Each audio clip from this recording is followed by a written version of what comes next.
What's good? What's good? What's good? Thank you guys for tuning in to the Voice of the Fans podcast. This is your man Cam. I got my man. It's been a while. I got my man Kyron Samuels, big dog, the pulling guard.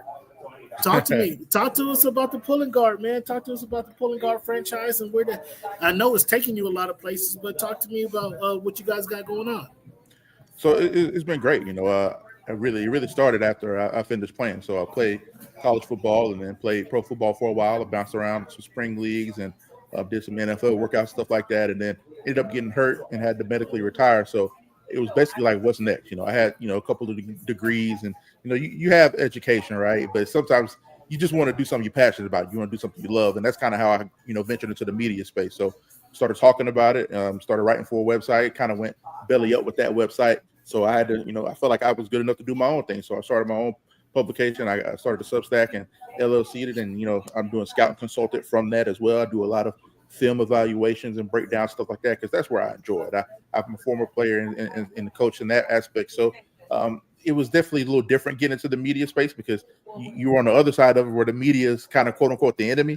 And then you get on that media side of it, you kind of understand the game a little bit more. And also I just felt like I had a different perspective to add. So mine is much more, my analysis is much more evaluation based as opposed to covering the stories and the people. So I really like to talk about the game and the ins and outs of the game. So that's how I got started. And the pulling guard's doing great. It's helped me, get contracts with Sports Illustrated. So I'm writing with Sports Illustrated now, covering USC, Oregon, and Colorado now. Started covering Colorado this past couple of weeks for the draft. So doing a ton of stuff with draft evaluation there and film evaluation stuff. So I'll have a ton of stuff coming like that. So that's kind of where I am now and kind of how I got started in the media space.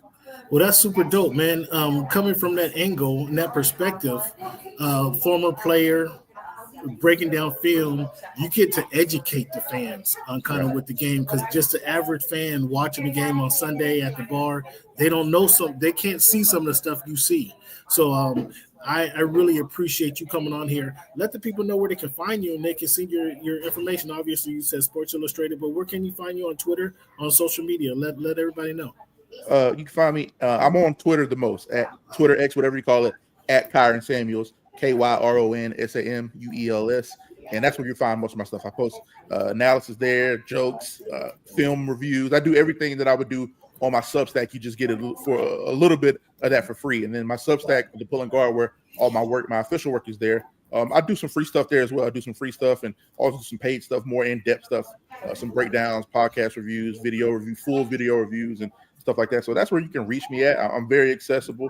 I think that's what kind of separates me a little bit from some of the other media people, is how accessible I like to talk to people. Like you said, educate people, and I also feel like I've been educated as well. I thought it was important to say that because as the football brain, you overanalyze sometimes, and a fan who don't know any better, they just say, you know what, it is what it is. And sometimes it is what it is. It's that simple. Yeah. I have learned a lot in that aspect as well, because I'll not overthink it, but I'll overanalyze the game. Like, hey, this quarterback was probably looking at this. This is the coverage that he's throwing. It really was just a bad throw. As simple as that. So sometimes the fans actually really win. So I enjoy the back and forth. I enjoy the discourse, and that's where you can find me at. So come talk to me, man. I'm easy to find, easy to talk to. Well, I love having you here, man. I really appreciate having you here, so we can chop it up. I got a couple bones to pick with you, and we're gonna get through that. We're gonna get through that in our conversation, and then I think I got some wins. I got some wins where you're gonna have to say you were right. You're gonna have to say you were right. We're gonna get through it too, man. But it was a big week in the NFL. So, when I start my show, man, I start my show off playing the numbers game. Okay. All right, and with it being March 12th, 2025, this is week 331 of this iteration of the Voice of the Fans. So we're going to look at the number 12. When you think of the number 12, who wore that jersey number the best, or who comes to your mind first? So immediately, Tom Brady comes to mind when I think of the jersey number 12. Aaron Rodgers popped up, and then it new aged me. The second name I thought about was Travis Hunter, actually. I started thinking about Travis Hunter when you start talking about 12. But Tom Brady for sure, Travis Hunter, then Aaron Rodgers kind of squeaked in there a little bit when I started thinking about 12. Okay, that's right. Being up here in the Northwest, we got a shout out to the Seattle, the 12th man. That number 12 has been flying around for a long time up here in the Northwest. So that's one of the not even names, but that's one of the things that come to my mind first when you think of the number 12. But with it being, again, show 331, when you think of the number 31, who come to your mind first, or who were their jersey number the best? It's crazy. The first name that popped to my head was Jamal Lewis, running back from the Baltimore Ravens, played in Tennessee in college. So that number popped into my head. I'm pretty sure Cromartie wore 31 at cornerback, so that name popped into my head. Those are probably the two names that popped into my head immediately when you say 31. I think Dave Winfield probably have them both beat, even though your man Jamal Lewis did win the Super Bowl. He did run for 2,000, just like Saquon did, and he won the Super Bowl that same year. So that's a good cause as well. So let's jump right into this, man. Myles Garrett gets a contract. First, he said he didn't want to be in Cleveland no more, and then they hit him with make him the highest paid non-quarterback in the league. And then I guess that kind of changes things around a little bit for you, right? Cleveland ain't so bad after all, huh?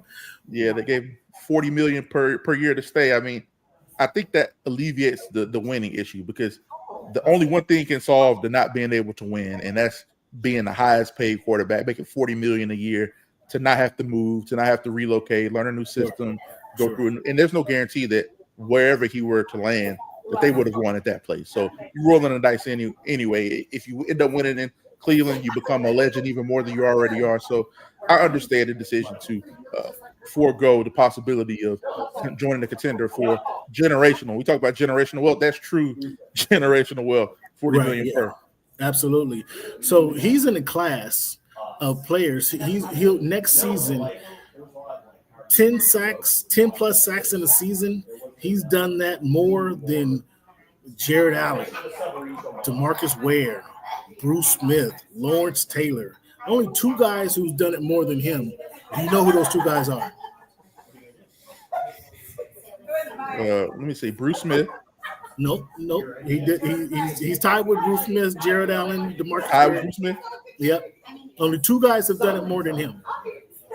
Strahan? Reggie White and John Randall. Wow, John Randall. Reggie White should have been the easy one to get.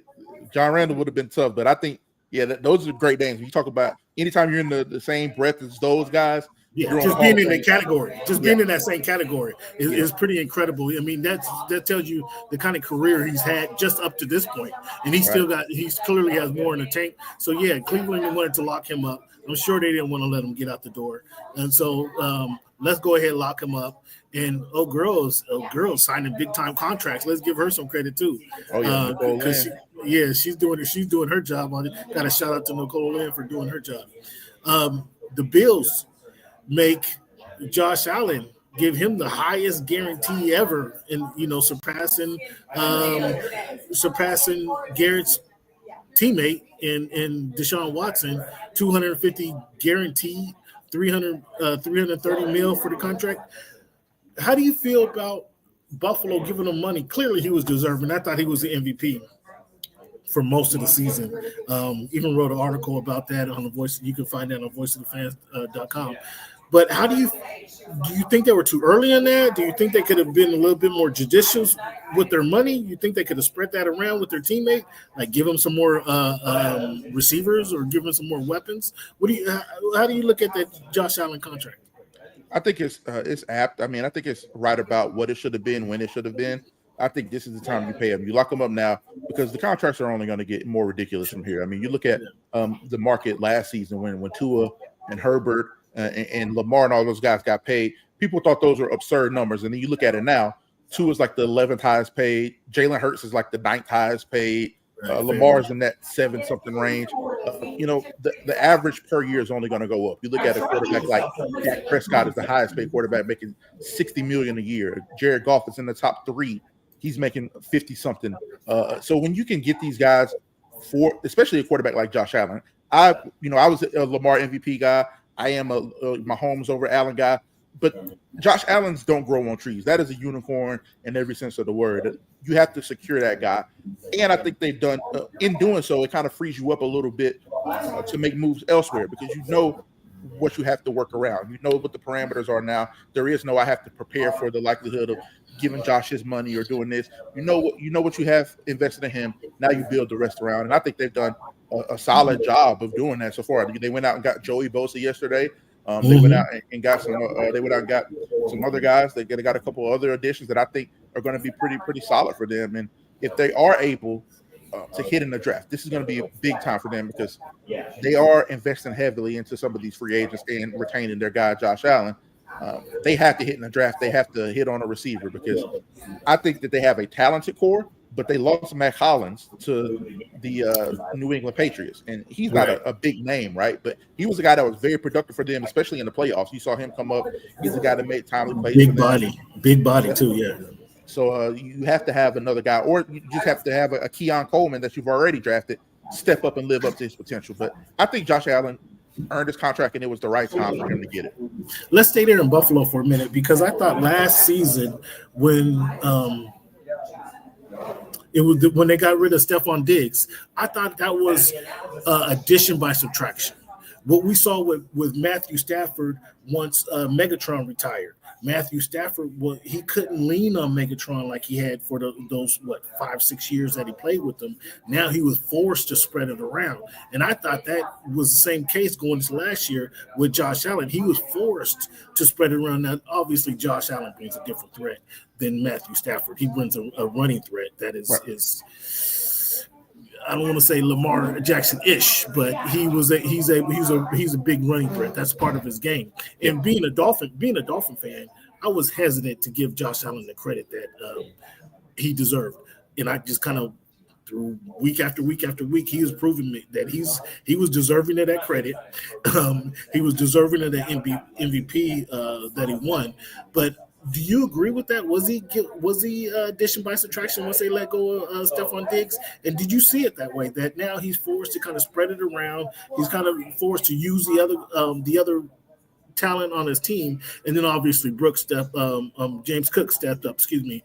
But did you see it like that addition by subtraction when they got rid of Diggs?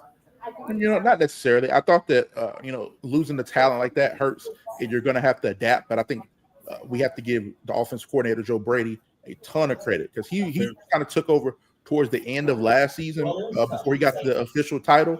And you saw the offense change then. That was a big reason why Stephon Diggs and the Bills end up parting ways because his role reduced dramatically over those last 6-7 weeks of the season in 2023. So you really got to see what it would look like going forward. And I don't think either one of those guys wanted to be a part of that. So I think it was the right time for them to make the decision to move on. And I think Diggs was probably better off elsewhere. He was having a really good season with C.J. Stroud in Houston before he got hurt. So I think that happened well, and it happened at a good time. But I think the bigger thing is the balance that they found in the offense. I think what you said is true, and it's true to a degree about him having to spread the ball around a lot more. But I think what Joe Brady did that was really great is that he didn't force him to throw the ball 35, 40 times a game like he had been. He didn't have a ton of full field reads, and Josh Allen's capable of doing that. He processes well. He's a smart guy. He has a dumb gene, I like to call it, where he's so talented. He feels like he can make every throw, and that's where he would get into trouble sometimes in the past. Not because he didn't know what he was looking at, it's because he probably thought was thinking he's a little bit more talented than he actually is, and some of these throws are just nobody. He was just more comfortable. He was more confident than most people. Right. So I think what they did a great job of this season was simplifying the offense, making it a lot of half-field reads, one-read throws, getting the ball out on time, and finally, like you said, it was important that they leaned on the run game a little bit more, whether that be through Josh Allen or through James Cook. They ran the ball a lot more. They were able to control drives more and drive the ball down the field. So I thought it was a very much balanced offense last season. If you go look at the receiving statistics, everybody got a little bit of some. Tight ends. Yep. Kincaid got some. Dawson Knox got some. You look at Shaquille had a breakout year. They recently just paid Shaquille as well. They gave Shaquille a big extension at wide receiver. So you look at those guys, they're able to kind of start to gel together. I think they're going to grow a little bit more in terms of the offense. You get the same guys back. You get another year in the system with Joe Brady, and he can kind of tweak stuff and see where he can get better as a play caller. I think the Bills are going to be a scary team next year. They're already really good, but what they've done defensively to kind of bolster that pass rush, if you can get Joey Bosa and Greg Rousseau playing full season healthy, that's a hell of a pass rush, and they still have the draft to add more talent on both sides. Yeah. I thought Bosa was an upgrade from my man came over from Denver. Why am I having a Vaughn? Vaughn, yeah, I thought he was a upgrade from Vaughn. We'll see how much Bosa has left. In the last couple of years, Bosa has missed a few games each season, so we'll see how much he has left. But that was a good signing on his part. Staying up in the Northwest or Northeast, excuse me, Justin Fields signs a 2-year deal with the Jets. Or do the Jets understand? Or now that the Jets have new regime, front office, Aaron Glenn's taking charge of the front office or the head coaching role, excuse me, and he always wanted a mobile quarterback. Is Justin Fields going to be able to survive in that environment, do you think? Yeah, I think Justin Fields himself is made for it. I think if you look at where he's been, I don't think any of these places he's going to go in the NFL is more hostile and expect more of a player and a team than what he had to deal with at Ohio State. Even if you go back to Georgia, I mean, you look at what he had to deal with at Georgia, they kind of, I won't say they ran him off, but once he did decide to transfer, that level of scrutiny and ridicule that he faced from that fan base was something crazy. So I think he's made for the environment. When you talk about the environment, I think he'll be fine. I think New York media won't scare him. He's done. It's funny because, SEC media, Big Ten media, in those two teams I said specifically, they are as intense and as fervent. They have as fervent a fan bases as anybody. So I think he'll be okay with that. Where I think he's going to have to make a big adjustment is being the leader of a locker room. I don't think he's ever actually been that before. You look at what he was in Chicago. He was a young guy. Everybody liked him, but there was vets there. They had OGs there. They had guys he could lean on. You look at his one season in Pittsburgh. Obviously, that's Mike Tomlin's team. Russell Wilson, he was the leader of the team. You look at Cam Hayward and those guys on their defense. I think his biggest transition, because we know what he is as a player at this point. I don't think you're going to see a drastic shift. He's proven that he can win games. He's proven that he's a hellacious runner of the football and that he can make vertical throws downfield and make some plays happen. The efficiency in between is never going to be great, I believe. But what I think he does have now is some really explosive targets. You have a Garrett Wilson at wide receiver that you can stretch the field vertically. You have a Breece Hall at running back that can help you out, and it's going to be really hard to account for a Justin Fields, Breece Hall read game. Like, pick your poison there. You take away Fields, you're going to give Breece more options. If you try to take coming back off in his second year off his injury, he should be more explosive this year. So that'll be interesting to see how that plays out. Again, a lot of big signings across the league. Devontae Adams goes to the Rams this year. I think, I don't want to put Devontae in the same category, but as a experienced receiver, I'll call him. I think the Rams will get more out of Devontae Adams than the Ravens will get out of DeAndre Hopkins. Oh yeah, no doubt. I think that's a much better pickup, much better fit. Although Devontae's been across the country at a few different stops. Do you see him being a more than adequate replacement for Cooper Kupp? Yeah, I mean, I think Devontae's still really, really good. If you look at what Devontae was able to do last season, the function of the offense, and I think he did have some uncharacteristic drops at times, but I think overall he still found a way to get open. He's such a technical wizard with the route running, with the timing and this tempo. And this is a sneaky thing that nobody ever talks about with receivers, about how they use their hands in hand fighting off the line. People talk about a lot about that with DBs, but it's the same for receiver. Being able to get people off you and use your hands to manipulate movement and those, when you stutter and you break it down like that DB is looking at you. He's trying to figure out what your next move is. You're buying yourself time when you actively use your hands like that. So he's one of the best with that. And I think I say that to say that doesn't go away with age. That technical prowess, that ability, that's always going to be there. So I think as long as he's healthy and he still has some of that quick twitch that gets him off of the line, fine. And I think he does. I think he's going to have a pretty good season.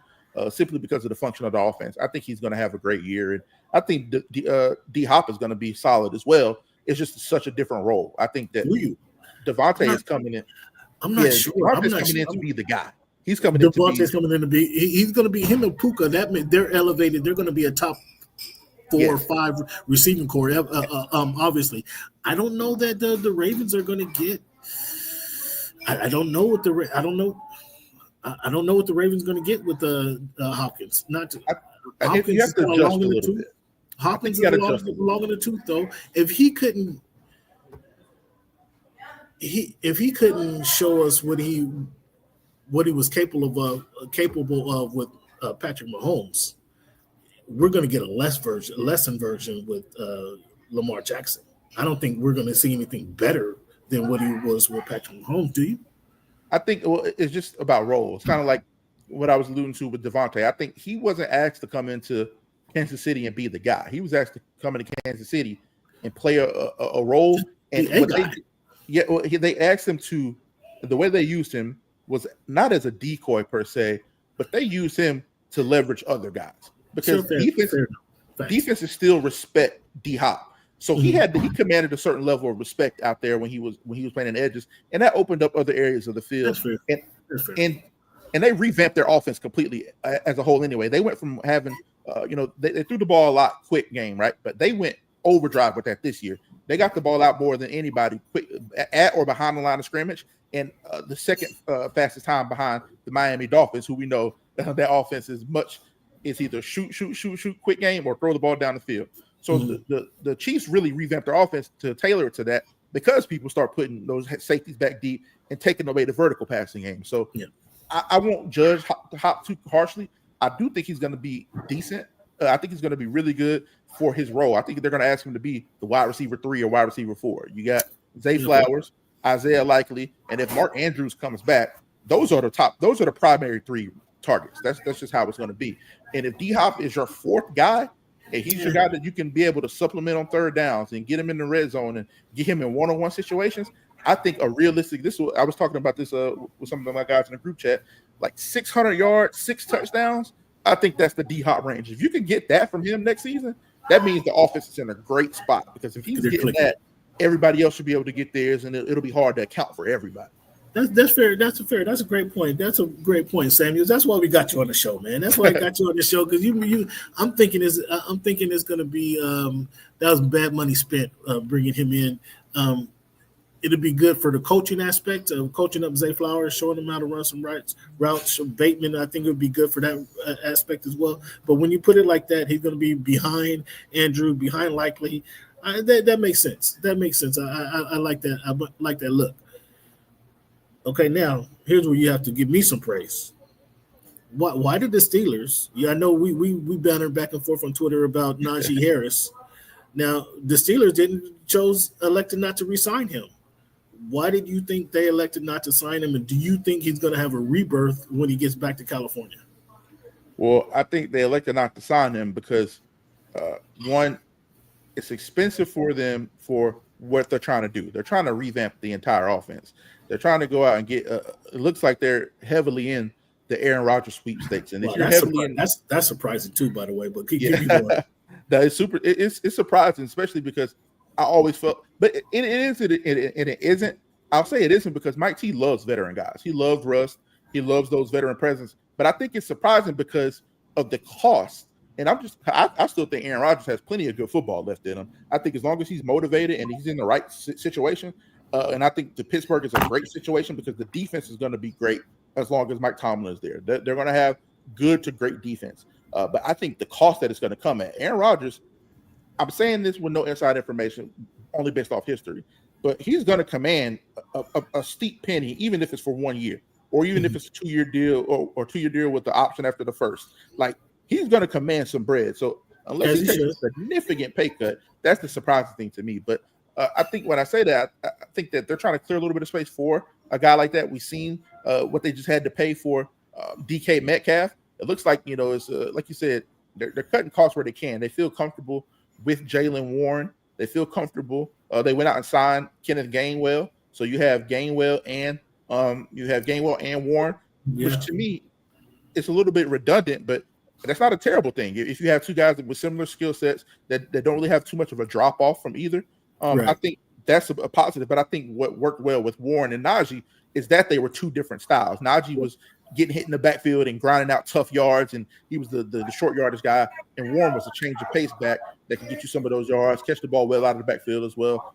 So I think that's where they'll struggle a little bit maybe. But I think Naji will have a great year in Los Angeles. I think if you look at historically what Jim Harbaugh offenses are, their run first offense, 60% run. You're gonna get the ball with heavy offensive line sets. You're gonna get 12 personnel, 13 personnel, get a bunch of tight ends in there, and it's gonna be better for Naji because I think that offensive line is going to be a lot better in Los Angeles this year. You got Joe Alt and you got Rashawn Slater at tackle. You got two bookend tackles, maybe the best tackle duo in football. You re-signed Bradley Bozeman, who had a rough year last year, but I think he'll be better when the guards get better. And I think if they invest in those guards through the draft or through free agency, what have you, in the next couple of weeks, that's going to be a formidable front at least.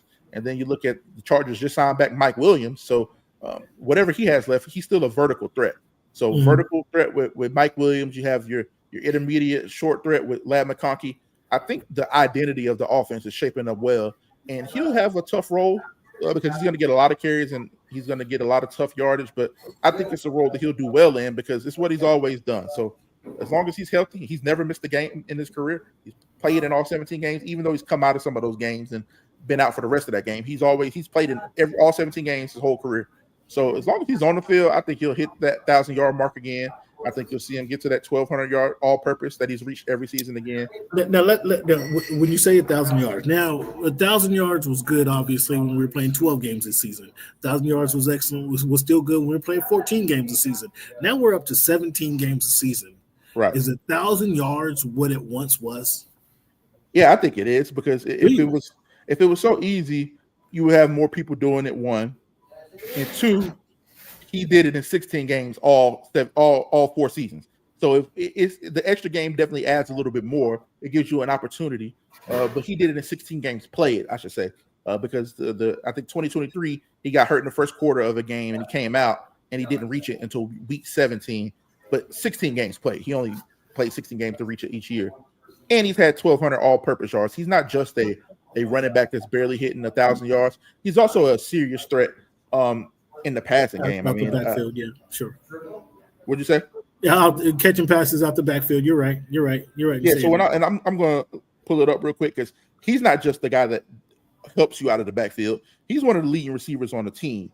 If you look at his career, his first year he had 74 catches. That was impressive. That was impressive.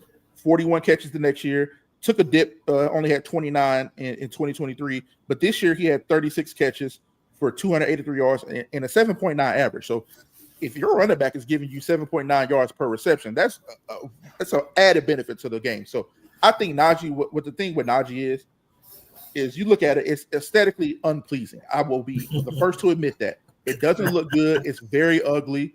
But he averages 4 yards a carry for his career. With the context that he's been hit at or behind the line of scrimmage more than any player in NFL history throughout their first 4 seasons, to me, that's incredibly impressive that you're being put literally in the most difficult position as any running back has ever been put in, being hit at or behind the line of scrimmage. That's a stage to average 4 yards a carry and get up to 1,000 yards. It's not pretty. He's not as explosive in the open field as Jaylen Warren. So I'll give you that. Once they get to the second level, Jaylen Warren is much better. There's other backs that are more explosive and more dynamic. But in between that 10 to 12 yard range, it's not many better in the NFL than just getting the job done than Naji Harris.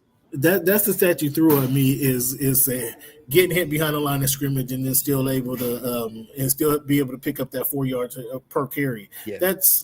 I'll give you something. I'll give you some on that one. I just think his overall his career average is 3.9. Right. I'm not the player I anticipated him being coming out of Alabama. I thought he was going to the perfect team who's still doing 3 yards in the cloud of dust. I thought he was the ideal fit for that team, and he just didn't. He just gave me average.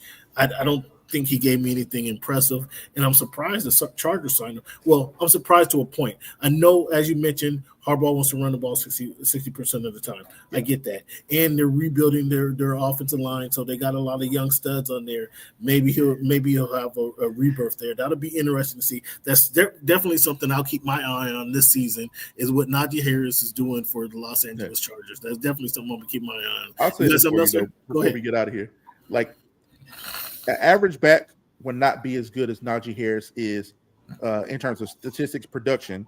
But I say the difference between a Naji and a Saquon is Saquon turns those plays that should be negative plays into touchdowns. Jahmyr Gibbs, he turns those negative plays that we talk about getting hit in the backfield or at the line of scrimmage. He'll find a way to score it out of there and score a touchdown. Naji will do that and get you 4 yards. I think that's the difference between good and exceptional. The guys, I think Naji is a very good running back that blocks well and catches the ball well out of backfield. So he probably bumps up to the pretty good running back category. I'm not saying he's elite like those Saquons, Jahmyrs, Bijan, Derrick Henry. Those guys turn those plays in the 60-yard plays, and I think that's the difference between them and Naji, and then Naji to the bad running backs. And I have to give you some more credit because I did not anticipate, for whatever reason, I did not anticipate Gibbs. His burst. I did not expect that to translate to the NFL, and he hasn't lost a step. He still looked like he's playing down there in Tuscaloosa because they open up the hole for him. He's bursting through the holes. He's running around. He's still running the bubble in the NFL. And most times guys run that bubble in the NFL. They hit that sideline pretty quick, and he's getting up the field on that, and that's pretty impressive. I have to give you some credit because you were saying 1-on-1 2 years ago. I'll give you some credit on that one. Good call there.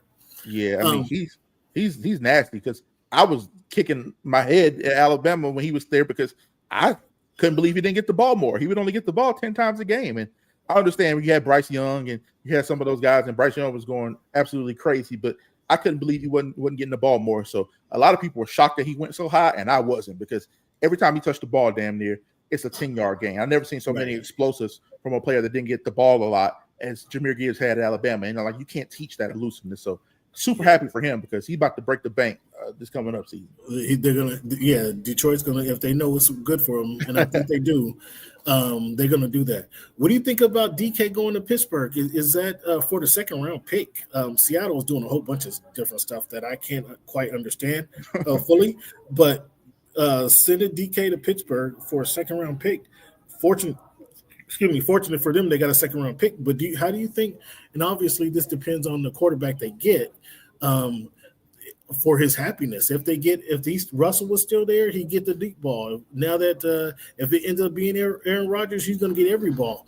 Him and Pickens, if they decide to keep Pickens. What do you think? How that fits for DK Metcalf fits in with the Steelers and what they're doing there? I think it's, first of all, it's a culture fit. Like what DK wants and what Mike Tomlin likes. And people get at DK because he's super emotional. He's always getting 15-yard penalties for fighting after the whistle, and he's always complaining about something. But Mike Tomlin likes those kind of guys because he thinks he can control them. And for the most part, he does. You never really hear. I mean, you think about the guys that have come through Pittsburgh and what they've been like when they left or before they got there. They never have those issues while they're at Pittsburgh. So, Antonio Browns of the world, and you look at some of the offensive line they had through there, the Pounceys, and all those other guys that they've had to come through there. Nobody really has any issues. I mean, people make fun of George Pickens because he plays funny and he does some crazy stuff on the field, but you never hear about him getting in trouble off the field or being a locker room cancer or anything like that. So I think he's respects DK's work ethic. He shows up in shape. He blocks his butt off. He runs hard down. He runs his routes hard vertically.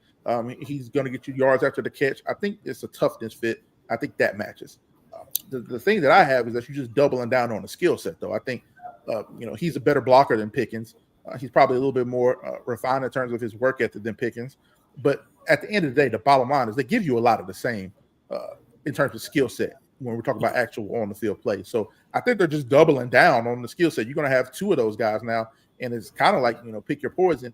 And I think the hope is that it opens up some of the middle of the field for the tight ends and the running backs and some of those things. And if that is the way they're going, I think that's smart. Kind of like what the Falcons tried to do when Arthur Smith was there, when they had Julio Jones and Mohamed Sanu, or Julio Jones and Roddy White, some bigger guys. Great point. I just, like you said, the quarterback is everything, bro. If you don't have the quarterback that can deliver the ball, it's one thing. I think Russ, it's funny, Russ is obviously his best days are behind him, but I thought he would have fit very well with them in terms of what they want to do. Like you said, the deep ball, he could throw the ball deep to Pickens and DK all game. Yeah, he was cooking when Pickens was in the game. Him and Pickens seemed to have a natural connection. Yep. So I thought that Russ would be a good – and I think if Aaron is there, it will look a lot like it did in New York, which is why I can't figure out why he's the guy, because Aaron, to me, is still a very good passer of the ball.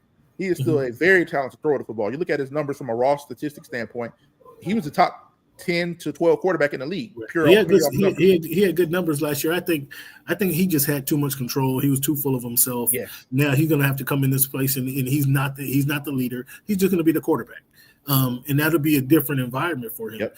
But I was surprised in the fact that Pittsburgh historically has been the best team to draft wide receivers. If you look at the receivers that they have drafted historically, they've had the best wide receivers. So why would you send a number 2 to Seattle for Metcalf instead of go finding your guy? Because they've been really good at finding their guy.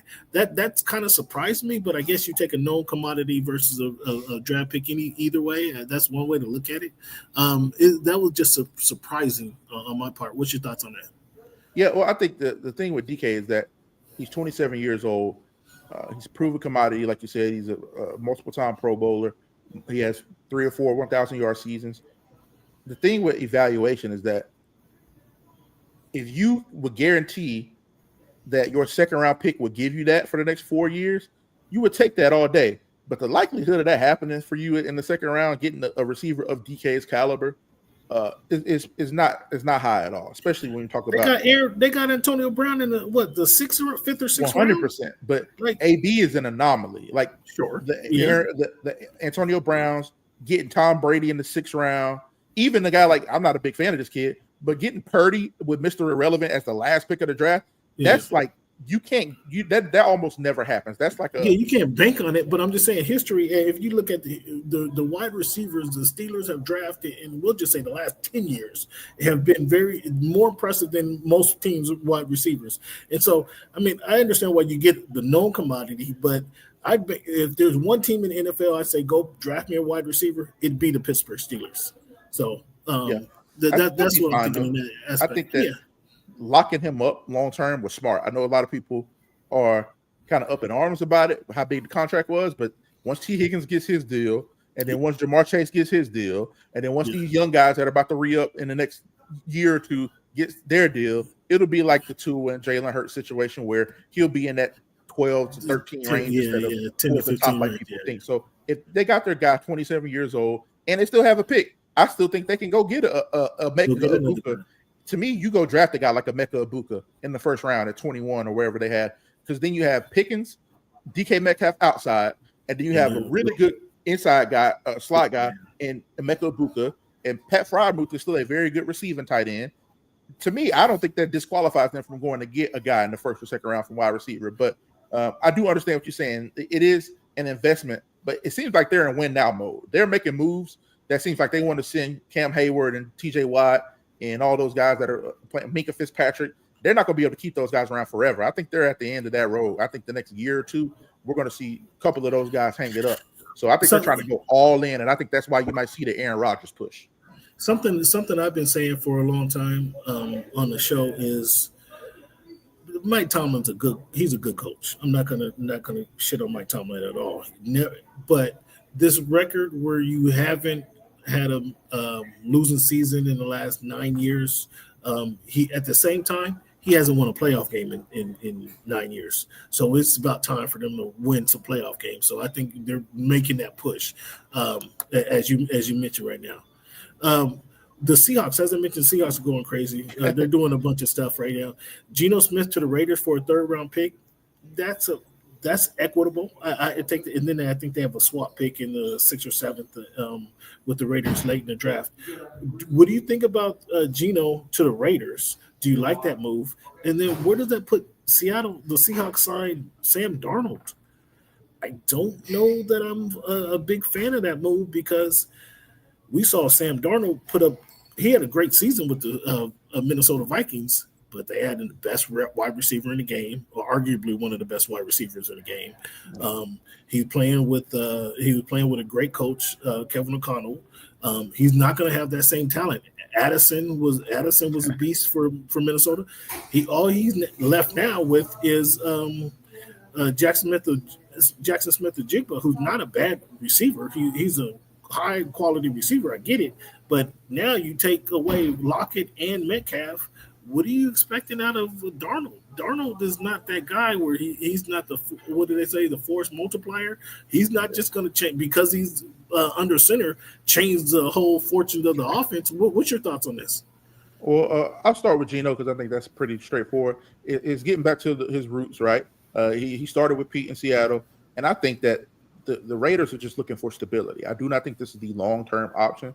I think they're going to extend him tonight, tomorrow. You'll see an extension pretty soon, but it'll be for the next 2 or 3 years to bridge a quarterback, and it's why I still think that they'll end up drafting a quarterback this draft, whether it be a Milroe in the second round if they're able to, maybe even a Shadur if he falls to 6 and they don't take Ginty, which I think they should take Ginty if he's there. But I still think they'll draft and stash a quarterback to learn behind Geno because there's no better guy. But I think the Raiders are longing for stability, and Geno gives you that. He's a top 12 to 14 quarterback in the NFL. He's right in that range. He's been asked to do more. If you know football brains, and you talk to anybody around the league, they'll tell you Geno has been asked to do more with less than anybody in the NFL the last 4 years. And I don't say less because he had plenty good options to throw the football to. But the function of that offense and that offensive line, the difficulty of the throws, the lack of time he had to get the ball off, the processing speed he has to have just to function and keep that offense functional is ridiculous. So for him to be as good as he was, I think he'll be a stabilizing piece. And you look at the offense that they have, Chip Kelly's coming there, so he'll be able to be more creative and give him some easier throws. They have Brock Bowers at receiver. They have Jacoby Myers, who's a plus receiver. He's a solid receiver who'll be able to get open and make something happen. And might be a little exclusive for you here. Word on the street is, Stephon Diggs, they might be in the Stephon Diggs sweepstakes. So let's play a game here, and let's just say they ask Stephon Diggs. You immediately go from an average, teetering offense to Brock Bowers, Stephon Diggs, Jacoby Myers, and then let's say you add a Ginty in the draft. You're able to draft the Ashton Ginty at running back. That offense immediately becomes a lot more desirable. There's still not a great offensive line, but it becomes functional. You got some weapons now. Yeah, you got some weapons now that threaten to do defense a little bit. You can play some trickery. That's a good point. I've always liked Geno. Well, I like Geno for the Seahawks. I didn't think he was trash. A lot of people like to crap on him. I didn't think he was trash. I thought, as you said, he was doing more with less, and that offensive line was really shaky last year to make him look worse than his game was. But he was an effective. He's a veteran quarterback. Veteran quarterbacks pay. They know the game. He's also paid his dues. So him going back to Pete is comfortable with them. That they get a little bridge. I think Pete is also a bridge coach, but I think Pete, this is kind of a bridge situation. Let's just get stable for the next few years, and they have some stabilization. That makes really good sense, Kyron. Thank you for bringing that up. Then like Darnold and Seahawks, I kicked the can on this for a while. I'm like, why would they do this? Darnold, to me, played very well last season. He even received a couple of MVP votes, which I thought was apt. He got a couple fourth place MVP votes, and I thought that was, respectable because of the year he had. I don't think anybody, it's asking a lot of fans, but and I understand it because of the way the season ended. But the 17-game regular season shouldn't be wiped away because of that playoff game. I understand. Even the week 17 game against the Lions, he didn't play well, but that was more of a team collapse in my opinion. The playoff game was just. That was bad on Darnold. You have bad games. So, and as good as he was playing, if he just continue to play that as good as he was playing throughout the year, they go to. He'd still be in Minnesota. I don't know. But I think that this isn't a play to win now. They aren't making many moves in free agency. They aren't doing anything but clearing cap space and stashing picks. So I think they extended Darnold because they have to have a quarterback for the next 2 or 3 years. Sure. And he's earned it. He's been good enough. He has familiarity with the offense. Clint Kubiak is going to be up there. He kind of helped him get started. He's a guy that's proven that he's good enough to win games if you can put at pieces around him. But he's not going to be a guy that you're going to have to – well, you're banking on the fact that he won't be a guy that you'll have to extend 3 years from now when the market's going to be really ridiculous. So I think they're going to get draft somebody. Not to cut you off, I think they're going to draft somebody this year. I think they're going to draft somebody this year. They have to. I think they have to. I think look at where this contract is worth now. He's 36 per. I think that's like 18 in the 18 to 20 highest pay range. Right. Sounds about right for a guy like Darnold. So they're not really paying over. It sounds like a lot when you hear 3 years, $100 million, but they ain't really paying. That $36 million a year for a quarterback, as crazy as it sounds, is not very much anymore. So he's making below average money, and they'll be able to move on from him for years. So I think this is just a play to load up for the future. They're stashing draft picks and clearing cap space. They're actually some of their insiders were talking about it. It's kind of, the NFL mandates that you have to spend a certain amount of your cap every year, so you don't unfairly stash that money. So it's kind of weird. It's like, where are they going to spend this money at now? Like, because teams are drying up. I mean, the talent is drying up rather quickly. People are making their decisions. Where are they going to spend this money? That's why I'm interested to see, because offensive linemen, the best offensive linemen are already snatched up. We're gone. Yeah. Best defensive linemen are already snatched up. The best quarterbacks are already snatched up. Best receivers outside of T. Higgins are essentially snatched up.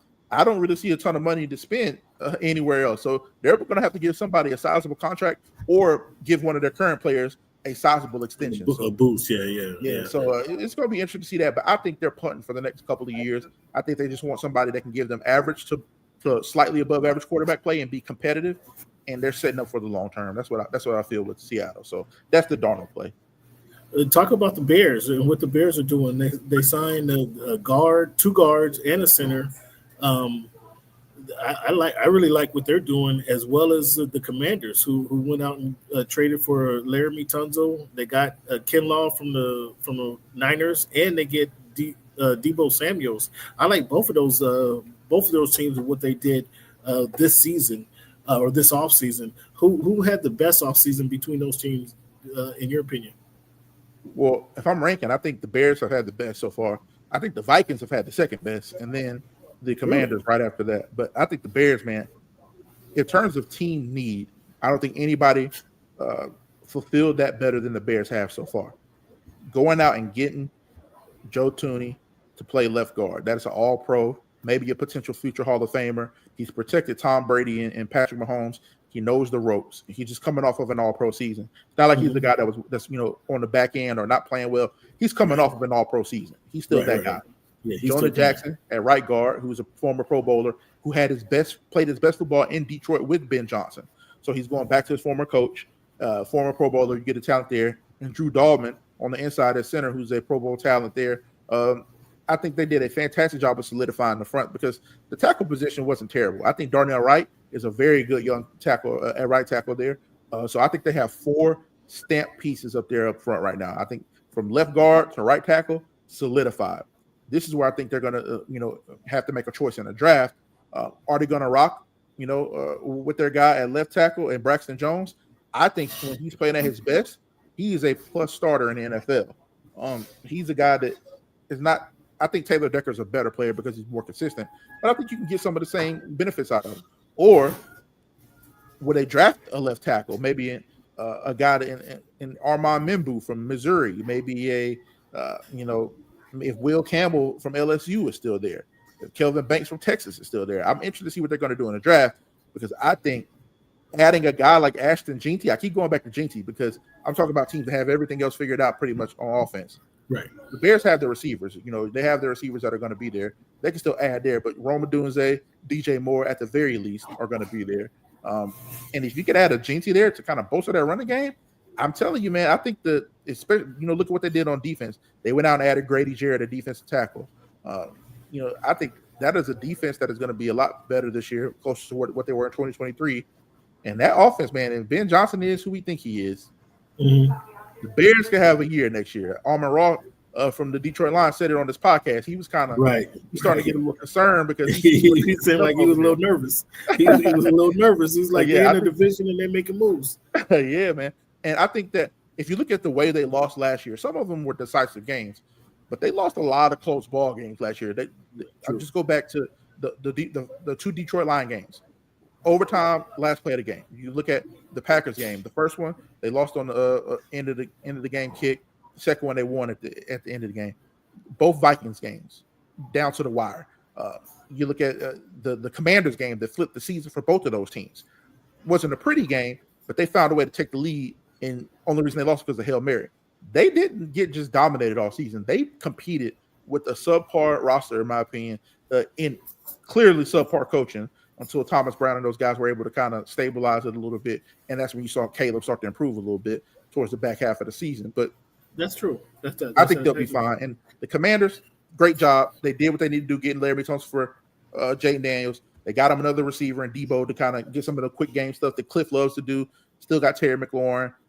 They missed out on Myles Garrett, but everybody else did too, except for the Browns. So it doesn't hurt him as much as you would think if you went to a Eagles or something. But I love what the Commanders were able to do as well. I still think they need to address the offensive line and the defensive back room going forward, because Marshawn Lattimore did not turn out the way they thought he would, and they burned the pick on Forbes, who's no longer with them. So they have to get that defensive back group fixed. But I love what they have been able to do so far as well. That was pretty good. What they were able to do just with their offensive line, in the D line. I like Kinlaw a whole lot. That really hurt San Francisco, but I think that helps the Commanders a little bit. As you say, they do need some help on the back end. Answer this question for me. DeAndre Swift has been passed around the league a few different teams. You talking about Genty coming in there if they're able to pick him up, and I understand that might be a little boost. Why hasn't Swift been able to land and stick with his team? He was in Detroit. He was in Detroit first, I believe. And then he was in Philly. Or was he in Philly and then Detroit and then Chicago? What is it about Swift? I can't understand him. I liked him coming out of Georgia. Why hasn't he been able to stick to a team? Or is it just about finding the next best thing in terms of a running back? I think, and this is with everybody involved, him, teams, fans, I think everybody just needs to readjust their perspective. He's just not as good as we thought he was. That doesn't mean he's bad. I still think he's a productive. If he's your number 2 back, you got one of the best. And the guy that's better than him, that's decisively better than him, you'll have one of the better running back duos in the NFL. You look at what he was able to do in Philly behind, an all-world offensive line and a great system with a quarterback that, it has gravity in the run game as well. I think that he was able to do some really good things. But he was never a feature guy. He was never a guy that they were going to be reluctant to let go, which we saw happen. The same thing in Detroit. I think he was good, but he was never a guy that you're going to be reluctant to lose. So I think he's just a number 2. He's a very good number 2 back. If you can find a bell cow behind him, in front of him, that's going to be your 1,300-yard guy, and he's giving you 600, 700, and 8, 9 touchdowns a year, that is a fantastic backup. That is a fantastic spell back to have that you can have come in and supplement. But I still think, he's going to find a role in the NFL because he's talented. He's just not a feature guy like we probably thought when he was coming out of Georgia. And looking at his numbers, and now that you say that, he rushed for 1,000 yards once with Philly in 2023. He was a Pro Bowler that year as well. But he averaged 4.6 yards in Philly. He averaged 4.6 yards as a rookie. And that's where I got really high on him. And then with the Bears, he was 3.8 last year. So you have some – there goes to your point right there. Maybe just not the guy we initially thought he was. And we'll see. We'll see if he gets paired with somebody, and he can be that, thunder lightning type of back. Now, get to your point, your specialty. Before we get to your specialty, I want to know who's the hidden talent in this draft coming up. But before we get there, Cam Ward or Shedeur Sanders, who has a better career between those two? Shedeur Sanders to me, I think. Really? I'm fond of Cam Ward's ability. I think he's the most gifted quarterback in the class. I truly believe that. I think some of the stuff he's able to do with his arm angles, some of his athleticism and his poise in the pocket, what he's able to do from that perspective, I think he has more ability than any other quarterback. I think his critical errors are more of a detriment at the next level than Shedeur's. I think Shedeur has a much higher floor. I think Shedeur is slightly more accurate. He's more dependable in what you're going to get from him. I think he has a little bit better processing upstairs. I'm not saying Cam can't process. I think Cam is he's capable. But I do think that Shedeur is a little bit better there. And this is the thing with Shedeur. And Shadeur's only gotten better every season we saw him. Sure. Jackson State his freshman year, so his sophomore year he made strides. Then from going from FCS against HBCUs to Division I Pac-12 teams, he threw 32 touchdowns and 3 interceptions. I mean, he made a drastic leap there. And then this season in the Big 12, where he was asked to carry even more of a load, he made another drastic jump. He leads as Colorado's all-time leading touchdown passer in 2 seasons. So he made some drastic leaps, and I think it was Colorado. Come on, let's not get carried away. They haven't had a winning season in 20 years. Now, come on now. Hey, but they had some solid quarterbacks. But I understand the point that But fair point you're making. He's getting better. That doesn't speak to that. Doesn't say he hasn't gotten better. You're right. He has progressed. Here's the thing: we've never seen Shedeur with an average offensive line. I'm not talking about a good offensive line. We've never even seen him with an average offensive line. And some people talk about some of his bad habits, which are they're irrefutably bad habits. I'm not saying they're not bad habits, but context is important in my opinion. It's not a situation where he was like a guy that I think back to might not ring a bell for some people, but Zach Mettenberger, when he was at LSU, he would just have happy feet. He would bail the pocket. Another guy that does that routinely was Anthony Richardson at Florida. And I like Anthony Richardson's talent, but it's a difference between being flushed from the pocket and not having pocket awareness. Sure. I think the first thing is true for Shedeur. He's being flushed from these pockets. It's not a situation where he's just leaving on his own and he doesn't have to. I think that shows up every now and then, but it's not a habit. The habits are trying to do too much, not throwing the ball away, learning that it's better to be in 2nd and 8 instead of 3rd and 14, trying to play hero ball. Right. I do think the issue with that, even from that perspective, is Colorado had no run game. Colorado also had no offensive line. So by default, he was always in hero ball mode, playmaker mode. And the thing is, 80% of the time, it worked out in his favor. He made some great throws. He had some really good receivers. He had a Travis Hunter that he can depend on. He made some very accurate throws on the run. He's tough as nails. People don't give him enough credit for how tough he is. He took a beating for 4 years and never complained, never missed a game. Always got back up and made the plays. So even in the Nebraska game, I thought that was one of his most impressive games during the season because he got pummeled that first half and he threw a bad pick six, one of the worst decisions I've ever seen him make. Then you watch that game, he came back that second half, towards the back end of that second quarter, and then the third or fourth quarter, played some really good football, made a lot of throws. They low-key worked their way back into that game. It was a 28-10 game, and they had the opportunity to score to make it an 11-point game with about 9 minutes left.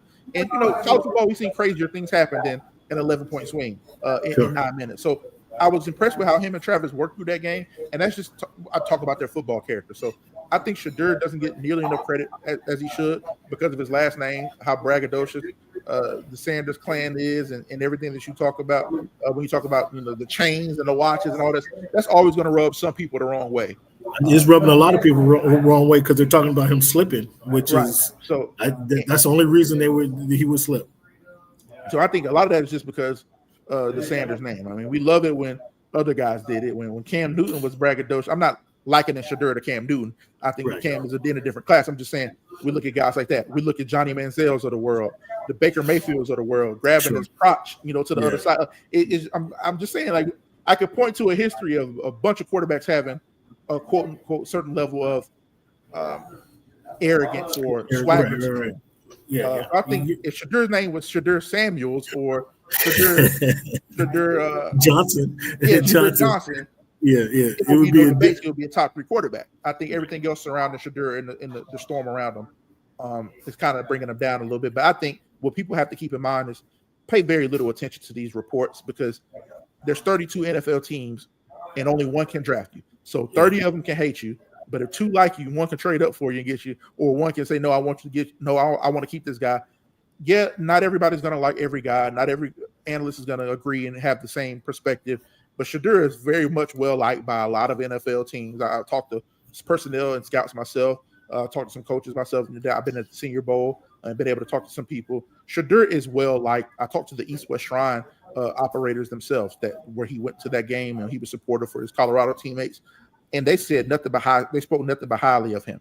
They loved him. They said he was a great character guy. Nobody's ever flagged him for stuff off the field in terms of being in trouble. It's all, can you deal with the personality? And I think that's a big difference. So Shedeur and Cam Ward, to me, clearly the crop of this class. I think they're both going to be good in the NFL. Maybe not great players, but I think they're both going to have decent careers. And it is Lion season until the draft. It is Lion season right now, too. Just a couple more. Travis Hunter. Travis Hunter, I'm not sold on him being a top flight wide receiver. I like him more as a cornerback. Yeah. In that he can make some plays on offense. You want to run some offensive plays, have a package for him. I like that better. What's your thoughts on him? And is he going to be a top 5 draft pick? Travis Hunter is And I said this after the UCF game. I'll never forget it. I'm watching the UCF game, and I'm like, I thought about it long and hard before I said it. It was probably close to the third quarter before I said it, and I tweeted it out. I said, this is the best college football player I've ever seen. And I had to really think about that because, let's really talk about it. Like Cam Newton, Bo Jackson. I could list a million Alabama players, a million Miami players, a million USC players, a million Ohio State players. But I've never seen anything close to this kid. And wow. I got confirmation the next couple of weeks when Charles Woodson himself went on Fox Big Ten News. He's like, y'all got to stop comparing us to this kid because he's different. Charles Woodson himself, that won a Heisman for having that versatility, he said it. Chet Bailey has come out and said what this kid is doing is different. The workload, I truly, and this is something I don't think people, and even some players like offensive linemen, and I did it because I played both ways in high school. I did a little bit in college and some goal line packages where I would come in, and I was tired as hell from that. So I understand the idea of what that would be like if I had to play full time. What Travis Hunter has been able to do in playing full time on both sides of the ball, people like snaps aren't a stat. Yes, it is. They keep track of snaps for a reason. And the reason they do it because you're supposed to manage that workload. You're supposed to manage that. And being able to do that at a high level at Division I and not just be on the field, he was top 3 or to top 5 in every major statistical category as a receiver. And he was also the Big 12. Well, he was towards the top of the Big 12.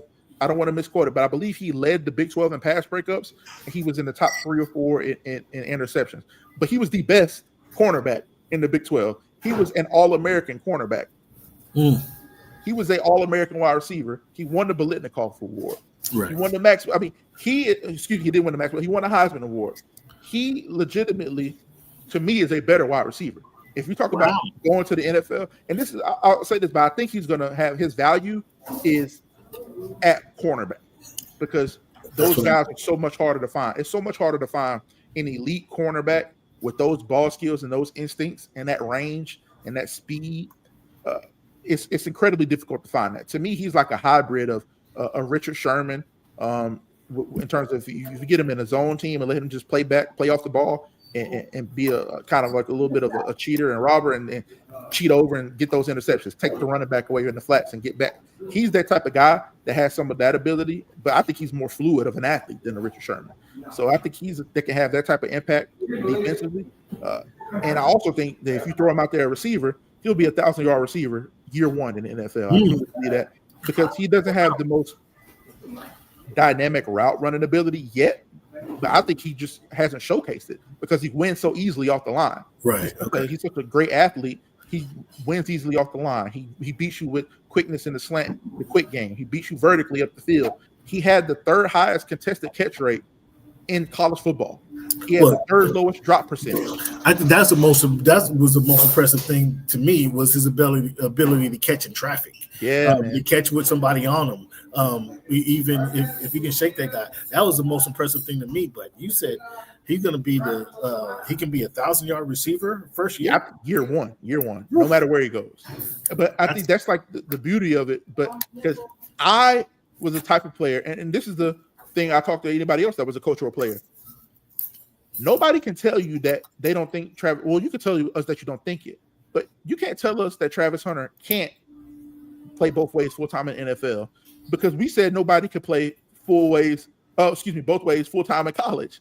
That was a common thought. We've never seen anybody do that. That was a perception. Yeah, sure. We've never seen anybody do it at that level. There was a guy D2. I'm drawing a blank on his name right now, but he was able to play both ways a little bit. Division I, Division II. But he didn't even produce to the standard that Travis Hunter, nor did he have the snaps and the output. So nobody has ever done it in college, and we were just dumbfounded because we didn't think it could be possible. So I'm not holding out on Travis Hunter being able to do it at the next level. I think that his best position right now is wide receiver. I think his best value is at cornerback. And on my draft boards and in my rankings, he's the number one wide receiver and the number one corner. So if you need a wide receiver, he's the best guy in this draft. If you need a cornerback, he's the best guy in this draft. If you don't know what the hell you need, like the Cleveland Browns, and you could put him at both, put some asses in the seats, the guy that why wouldn't you draft him? So I think Travis is going to be successful in whatever avenue he chooses to, or the team chooses to put him in. And I say it's funny. I say all that to say we should temper the expectations a little bit because everybody's going to expect him to come in and just be dominant. And if he's no tempering, no tempering. You just told me he's going to gain 1,000 yards as a receiver in year one. I truly believe that. If he's just a full-time receiver, you compared him to Richard Sherman as a corner. Of course, I'm not saying that he can't do it. I'm saying, is he going to be allowed to? Is the team actually going to, when he's drafted, is he actually going to be allowed to do it? Because if he's actually going to be allowed to play full-time, I think he's truly capable. But if he's a full-time cornerback and just some, packages at receiver, I still think he's going to be very productive at receiver when he's there, and I think he's going to be a good corner. But let's say he gets to the NFL, he sucks at corner, he's not as good as we thought he was. Throw him at receiver. I think he got 1,000-yard receiver. Be that good at receiver. I like that. What are some of your other hidden talents? Being that you did spend time at the senior draft, you did spend or the Senior Bowl, you spent some time at the Shrine Game. Who are some of your hidden talents that we should keep an eye on in this upcoming draft? I don't want to say the first one is hidden. Everybody knows the kid, but I think Jalen Milroe is one of the most intriguing prospects I've ever seen in my life. Because the peak of Jalen Milroe, what you saw in the Georgia game, what you saw in both Georgia games, really, the SEC championship last year, and what you saw in the home game this season, what you saw in some of those games in 2023 when he went to Texas A&M against that defensive line and threw the ball all over the field. And then you look at some of the other games, the Auburn game. Every time he plays Auburn, he goes out. Every time he plays LSU, he shows out. But then you look at the Texas game from 2 years ago, it didn't look like a player that should be starting at college football. Look at the Oklahoma game this past season. It didn't look like a player. I mean, I think that was a little bit exaggerated because they took a touchdown off the board. One of the pick sixes was the receivers are literally running the wrong routes, and nobody cares about nuance when the results are that bad. I said that his highs are as high as we've seen in college football. His lows are as low. So you have an enigmatic presence at quarterback. And I think it would be a perfect situation. I don't know if you've been the first round on him, if you would do the Oakland Raiders, or excuse me, Las Vegas Raiders. But if he can find a way to the second round and be a backup for the Raiders with Chip Kelly for a couple of years, I would be super intrigued to see how that could turn out down the road. Before a guy that not a lot of people are talking about to me is Oregon tight end Terrence Ferguson. I think he's going to go in and make an impact somewhere. I think he's to me, he's similar in skill set and stature to a Dallas Goedert from the Philadelphia Eagles. So I think if the Eagles are to move on from Dallas Goedert here, which is rumors, they may be able to get some fourth-round value. If he's there in the fourth round, I think that would be a perfect swap. You go get a young guy like that. Offensive line, a young guy that I really like is Jonah Sayavania from Arizona. He has some guard and tackle experience. He's physical. He's big, strong. He ran 4.96 at the combine. I was shocked to see him go sub-5 because I saw a good athlete on tape, but I didn't see a sub-5 athlete on tape. So that is even a bigger bonus. And he checked out with the measurables as well. And I'll throw another one out there, a guy that's not really unknown, but I think he's kind of undervalued, and that's Jabbar Muhammad, who's been a cornerback. He started his career at Oklahoma State, was all Big 12 there as a freshman, transferred to Washington, ended up being an All-American and all Pac-12 at Washington, and then he transferred to Oregon for his last season. He was all Big 10 All-American again this past season. He's not the biggest. He's not the fastest.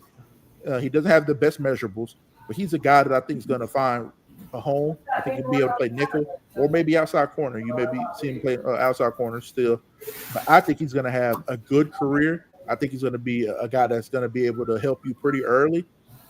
He's a guy that you'll be able to get in the fourth, fifth, maybe sixth round because of those intangibles, because of those measurables and things that he doesn't quite reach the mark on for a lot of teams. So talk about value. I think Jabbar Muhammad is going to be a great value to a team come the draft time.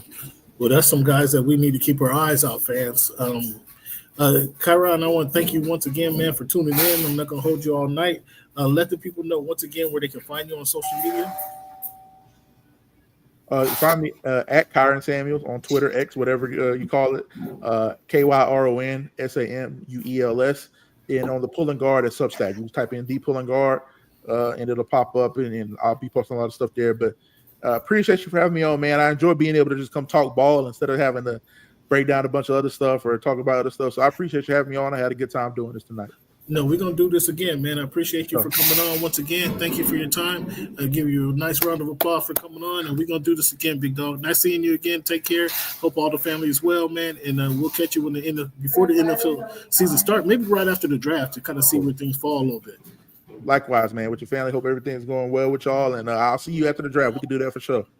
Take care, big dog. Talk to you soon. The pulling guard, Kyron Williams. Thank you. Talk to you soon. Yeah, fans, that was the pulling guard, Kyron Williams, chiming in and giving us some good feedback, man. I hope you guys enjoyed the banter that we bring in.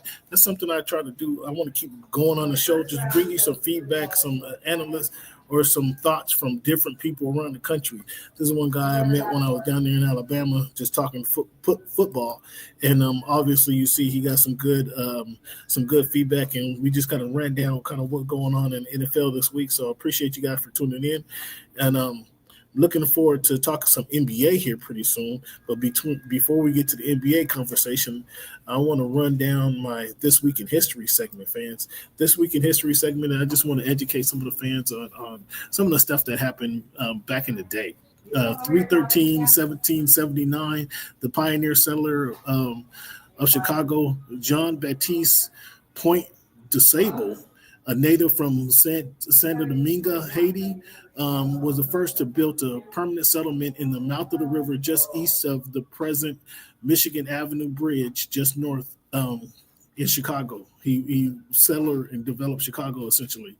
3/10/1869, Robert T. Freeman graduated from Harvard Dental School and became the first African-American to receive the doctorate degree in dentistry.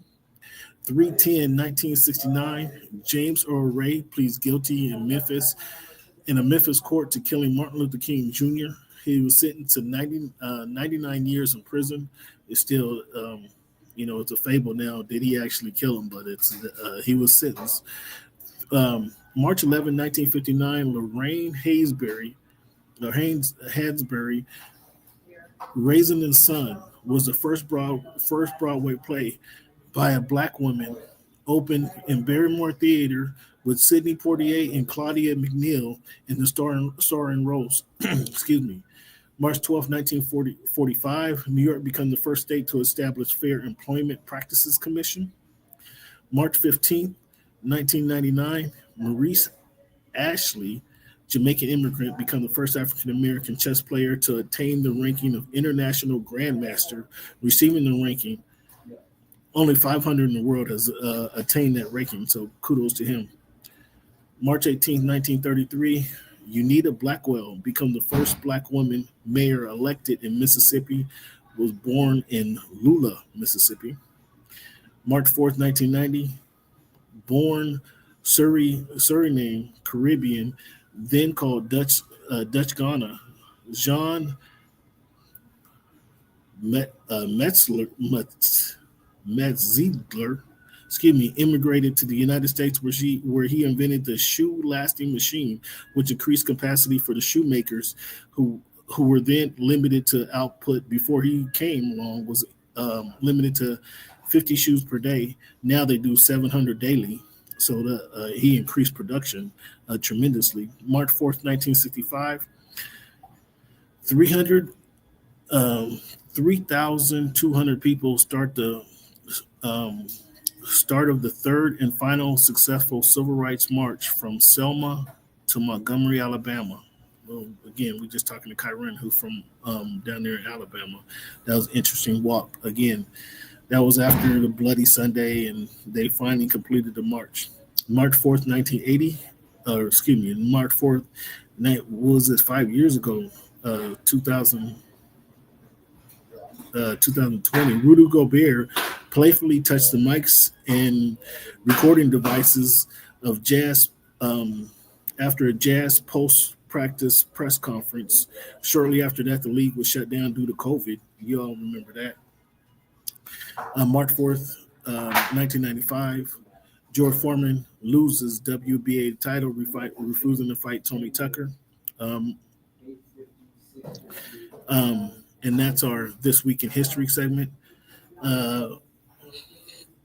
couple things I want to touch on before we get into our NBA conversation. Alex Ovechkin, unless something happened tonight that I'm not aware of, is 9 goals away from Gretzky's all-time goal record, which is impressive. Eddie George leaves Tennessee State for Bowling Green. How impressive is that?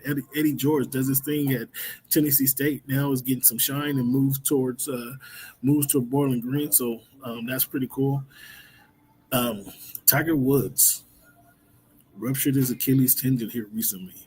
I mean, the saga Tiger Woods continues, and not that he was gonna win a championship or another major this season, but now he's even further away from that elusive goal of breaking Arnold Palmer's record as he has to rehab from a left Achilles tear. They just had the press conference earlier this week in Los Angeles. The Fatal Fury takes place May 2nd in Times Square. That's going to be interesting. They're converting Times Square to a boxing match. Ryan Garcia is going to take on Rolly Romero. Devin Haney is going to take on Jose Ramirez. And Teofimo Lopez is going to take on Arnold Barboza. This is going to be interesting. Friday, May 2nd in Times Square this year. We get those are the headliners. It's kind of a trio headlining this card, but those guys are going to be the headliners. And then on May 3rd, they're fighting on Friday night because Canelo Alvarez is fighting Saturday night against William Skull on May 3rd in Saudi. So that's what we have. That's what we have going on this week, fans. And again, tonight we saw OKC Thunder beat up on, squeaking by the Boston Celtics, which was another impressive day.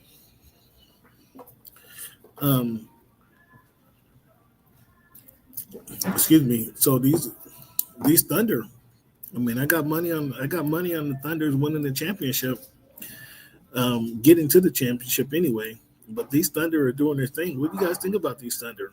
Are you guys confident in what the Thunders can do? Because going into Boston, winning the game, they're going to win close to 60 games this year. That's nothing to sneeze at. Are you guys confident that the Thunder can't represent the Western Conference in the NBA Finals? Some teams are not thinking that the Thunder have that capability. But the Thunder are deep, man. Chet Holmgren now is coming back. He's playing in rhythm. He's playing his heart out. Obviously, Shea is playing like an MVP candidate. I mean, these Thunder are going to be hard to beat. You guys tell me, or do you guys have confidence in the Thunder, even though they're a young team? And the NBA is different because the NBA is different in the sense that you typically have to have some heartbreak before you can advance in the NBA playoffs. Young teams just don't typically jump from losers to winners, so you have to endure some heartbreak. Have the Oklahoma City Thunder experience enough heartache to make it to and win the NBA Finals?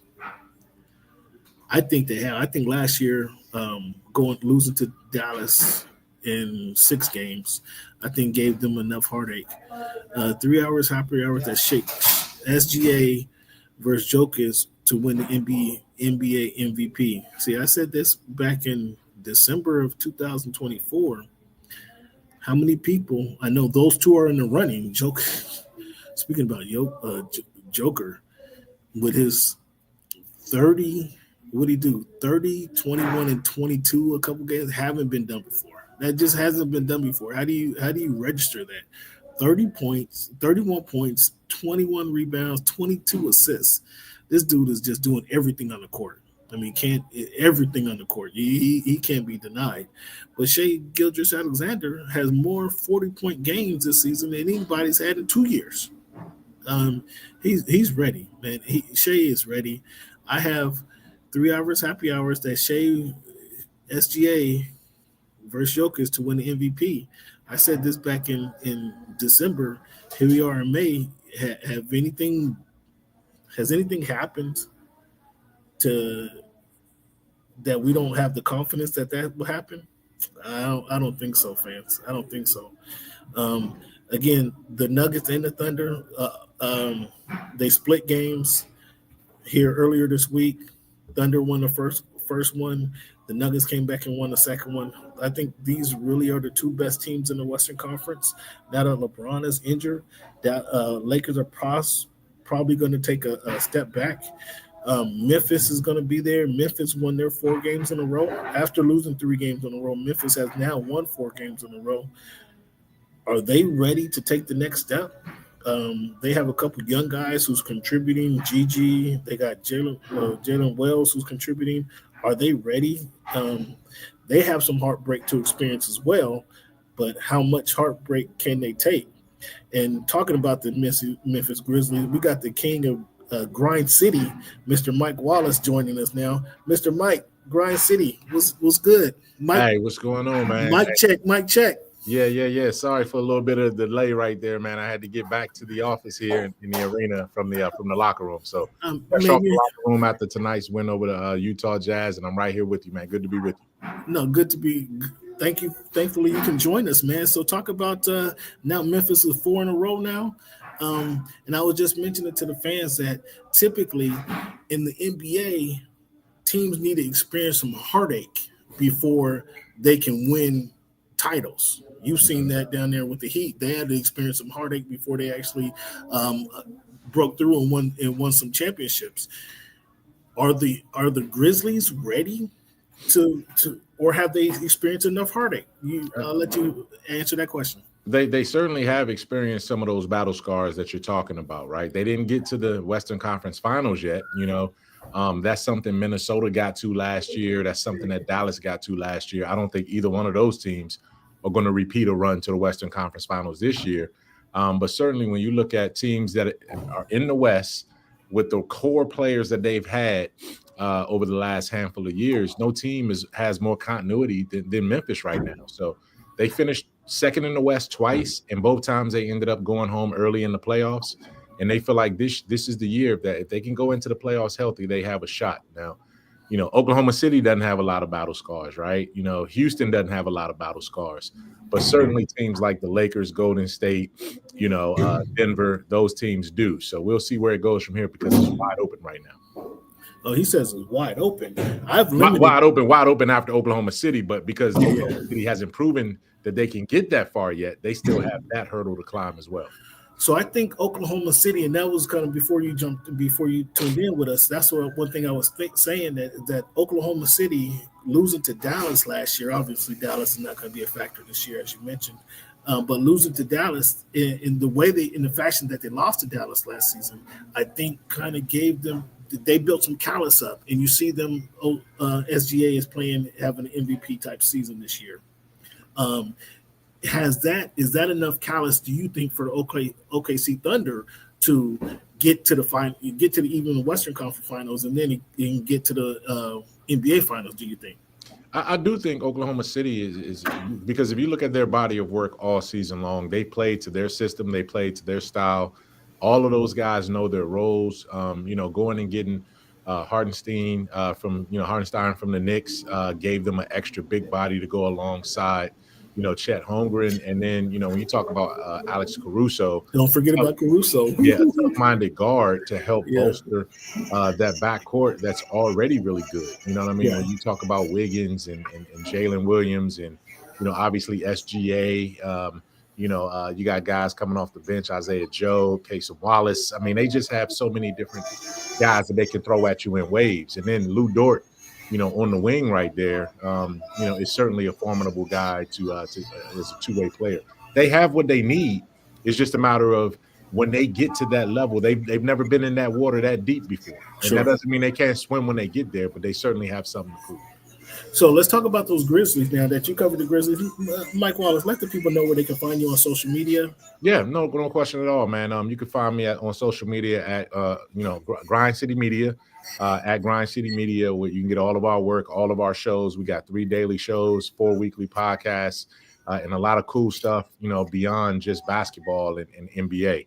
So, check that out. We also do an HBCU podcast centered on, Black culture and HBCU sports and entertainment and culture. So I host that with my man CJ Hurt every Wednesday, Thursday as well. But you can follow me on X at my Mike Check, MIKECHECK. I don't do much on Instagram, but mostly X is where I share my content. So that's where you can catch me. Well, we're blessed to have you join us, man, with all that stuff that you got going on that you mentioned, and we really appreciate your time and feedback. So let's talk about those Memphis Grizzlies. You guys got a couple young guys, Wells, Gigi, that's really contributing to what the Grizzlies are doing.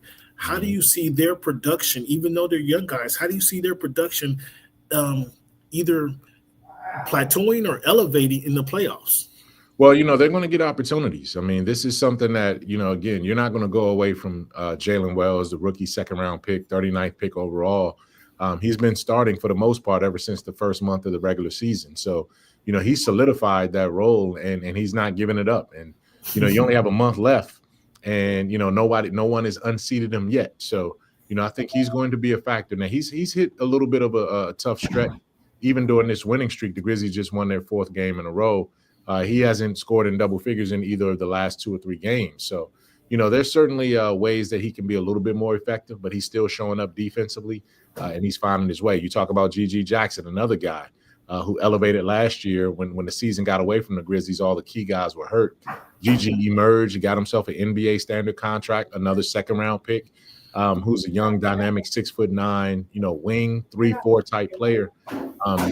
He's finding his way as well, too. So, those guys, in addition to Zach Edey being a rookie center, the lottery pick, the Grizzlies just have an abundance of options.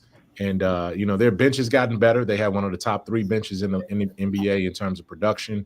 And that's all going around Jaren Jackson Jr., John Morant, and Desmond Bane. So, those guys are the core. And 2 of them are playing right now. One of them isn't. That's been the case all season long, but this bench has been productive all year long as well. What's the timeline on Jaren Jackson? When do we expect him to be back and available? He's characterized as week to week. We're approaching that second week since he's last played. I think he got hurt in that game. I want to say he got hurt in the game against the San Antonio Spurs. No. I'm sorry. He got hurt in the – where are we? We're in March now, right? Yeah, we're in March. So he got hurt. Yes, he did. He got hurt against the San Antonio Spurs, and so he's missed 1, 2, 3, 4, 5, 6 games now. And this Friday will be the 2-week mark. This Saturday will be the 2-week mark. So I anticipate he'll be back, within the next 3 or 4 games. That timeline holds, which it should. He's looking good in workouts. He's shooting. He's on the court, and it's just ramping him back up so he can get back out there and be close to what he's always been all season long. How have you seen Taylor Jenkins grow over these? They've had struggles, obviously, with John Morant in unavailability, I'll say. Yeah. And then that has forced the team to kind of take a step back. But then they get the new guys that they're infusing this young talent into their squad. How have you seen Taylor Jenkins grow in this role? Well, I asked him about that right before the game tonight in the pregame availability and about the evolution of his offense. And when you talk about changing something as dynamic as the Grizzlies changed their offense this offseason coming into training camp, I asked him, frankly, has he installed everything he had anticipated installing? We're only a month left in the regular season, and there still seems to be a lot of tinkering, a lot of readjustments and things of that nature. And he talked about, evolving with the offense, evolving with how the league adjusts to the initial pace and space that they were playing with. And he said right now it's just not about trying to complicate and force a square peg into a round hole at this point. You got to be able to adjust and adapt to what your team needs, what the league is dictating, and still be effective. So he's instituted more pick and rolls with John Morant to get him more comfortable. You're seeing them accept more shots in the mid-range than what they were doing earlier in the season when it was just about getting the first open 3. And you're seeing them be effective. They're also getting to the free throw line much more because they're able to slow it down, take their time, and try to get the ball into the paint as well, too. So they're a work in progress. Taylor has made some adjustments, and some of his hand was forced in some of these adjustments, but he's been able to be astute enough to be able to do it. and hopefully he can get this team some continuity over these last 15, 16, 17 games. Now, I'd be remiss. The fans want to know about this. I kind of have a good feeling about this, but the fans want to know, how is Ja prepared? How have you seen him grow, and not necessarily grow, but mature over this season? He's been out. He has a couple injury spells where he's been out. It's nothing nefarious off the court. But how have you seen him grow and mature, I guess it would be the best word, over this course of the season to be there for his team in the playoffs? I've seen Ja grow because earlier in the season, this is a guy that I think people have to remember. He was coming off of season-ending shoulder surgery from last year. So he had to go through the whole rehab, and in the summer, he was cleared midway through the summer, about a month outside of training camp, and it's been working his way back up. And that shoulder is giving him some problems with soreness throughout the season. And it's a reminder that, hey, this guy is just, less than a year removed from surgery, recovery from surgery. So he's had some ups and downs, and he's fought through some frustrations. He's been short. He's been, on the officials a lot more earlier in the season. He's realized the error in his ways in some ways. Last week, he talked about accepting responsibility for his body language, and he has to be a leader both vocally as well as the way he leads with the way he carries himself for this team, especially with Jaren Jackson Jr. down. So, he looked in the mirror a couple of weeks ago, and we've seen him come out of that reflection a very much more introspective Ja. His production has gone up. He's averaged 28, 29 points over the last 5 games. His assists are gone way up, averaging 9 assists, 9 assists a game during that stretch too. And the Grizzlies are 4-1 in their last 5 games. And it's predicated on Ja, sort of having a resurgence with his production over the last 2 weeks. That's pretty big. That's pretty dope. Now, you talked about the West being wide open. What do you think about the East? Is the East, are we down to the Cavaliers and the Celtics, or is there any dark horse in there you see able to potentially climb into that hierarchy? You know what? There's a lot of guys, man. There's a lot of guys in the league, around the league, that I've talked to. And I fair this question. I pose this question when I have my shows or when I have interviews and stuff like that. If I gave you the chance right now to take Oklahoma City or the Field in the West, who would you take to represent the West? A lot of people are saying the Field, right? Even though Oklahoma City has been dominant all year long. And that's even more the case when I ask about the Cleveland Cavaliers in the East, because as long as the defending champion is Boston and they're still lurking right there at number 2, that's a legitimate threat, because Cleveland hadn't been able to get past that team. They played well against them in the regular season to some degree, but until you can unseat a champion, the rest of that conference is still gunning for you, from that standpoint, and you haven't really proven much yet. I do respect and I do believe that both the Cavaliers and Oklahoma City will be in their respective conference finals. Who they face and whether they get past that round remains to be seen. But it's going to be epic, man. Milwaukee's turning a corner a little bit in the East. New York still has something that they can prove once they get Brunson back and he can get healthy. They're a team to be reckoned with from that standpoint. So, and you obviously got Boston and Cleveland. So, you have 4 teams right there that can, if you threw them in a hat and you said which one is going to emerge, it wouldn't surprise me if any one of those 4 got through there. Maybe Milwaukee, just because they don't have the depth. But when you talk Boston, New York and Cleveland, all 3 of those teams are stacked to do it right now. Well, a lot of people have written off Milwaukee from there because they had a slow start early in the season. A lot of people have kind of written them off, and they have kind of fought their way back. I think they're 5th in if I'm not mistaken, they're 5-4 after that tough loss to the Pacers. But do you see Milwaukee as a viable threat? Obviously, they got Giannis, they got Dame. The addition of Kuzma, I think, infuses some youth into that squad. Are they a viable option, or are they still a year away? I mean, because they have a championship pedigree in Giannis Antetokounmpo. Lopez was on that championship team as well. Lopez as well. Can't forget about and Bobby Portis will come back at a certain point, right? You got to figure out when you can get him back. He's not suspended for the rest of the year. I think he had a 25-game suspension. So you do get him back. He was around on that team too. I'm not saying that I give them, a legitimate 50-50 shot to get through, but I do give them a puncher's chance just because there's going to be some times in those games where they have the most dominant player on the floor in Giannis Antetokounmpo, right? and he gives you a chance. And if you can get 2 or 3 guys to knock down some shots around him, so he won't have to do it on his own. And then if Dame can, get strike fire and get hot, he's a guy that does not shrink away or shy away in those deep playoff moments. So they have a puncher's chance. But if I'm doing a pecking order, I'm going Boston, Cleveland, New York, and then Milwaukee from that standpoint. Over in the West, I'm doing the same thing. I mean, Oklahoma City is at the top, but Denver is looking strong. The Lakers, when LeBron comes back, will still be a viable threat. We saw them. And then you go, I mean, anybody, on a certain night, the Clippers look great. Golden State has had the best record, since the trade deadline. Golden State 9-1 right now. 9-1 yeah, that team is rolling. Jimmy, yeah. That team is rolling. And then Houston already proved they could be the second best team in the West. They got hurt. Now they're trying to get some guys back healthy with Amen Thompson and and Van Vliet. So it's, again, man, that there's not going to be any easy first round series in the West for sure.